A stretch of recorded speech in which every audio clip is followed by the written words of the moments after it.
आणि आता पाहूया महाफास्ट न्यूज 100।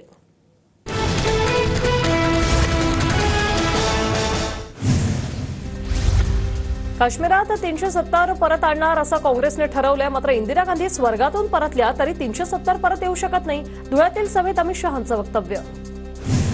राहुल गांधींना उलेमांना भेटले होते। उलेमांनी राहुल गांधींकडे मुस्लिम आरक्षणाची मागणी केली। मात्र तुमची चौथी पिढी आली तरी मुस्लिमांना आरक्षण मिळणार नाही। अमित शहांचा राहुल गांधींवर निशाणा। इतरांच्या वयाचा विचार करता आता मलाच बारामतीचं सगळं बघावं लागणार। नाव न घेता अजित पवारांकडून पुन्हा एकदा पवारांच्या वयावरून विधान।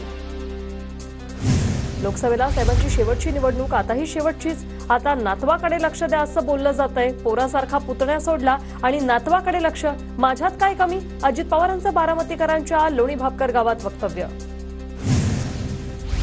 पक्षफोडीचं चांगलं कर्म करणारा मुलगा काकांच्याच मरणावर कसा काय टपलाय? जितेंद्र आव्हाडांचं अजितदादांना प्रत्युत्तर। शरद पवारांची शेवटची निवडणूक असं आम्ही कधी बोलत नाही। पवारांची शेवटची निवडणूक असं कोणी बोललं असेल तर ते दुर्दैव। सुळेंची प्रतिक्रिया। शरद पवारांनी कधी भावनेच्या गोष्टी केल्या नाही। अजित पवार शरद पवारांना मुलासारखेच आहेत। अजित पवारांच्या वक्तव्यावर सुळेंची प्रतिक्रिया। 2019 मध्ये भाजपसोबत जाण्यासाठी 5 बैठका झाल्या। बैठकीला शरद पवार, अमित शहांसह गौतम अदानीही उपस्थित होते। पहाटेच्या शपथविधीवर द न्यूज मिनिट पोर्टलला दिलेल्या मुलाखतीत अजित पवारांचा गौप्यस्फोट। अजितदादांनीच कबूल केलं, शिवसेना राष्ट्रवादी तोडण्यामागे आणि सरकार पाडण्यामागे अदानी। अजित पवारांच्या गौप्यस्फोटानंतर संजय राऊतांचं वक्तव्य।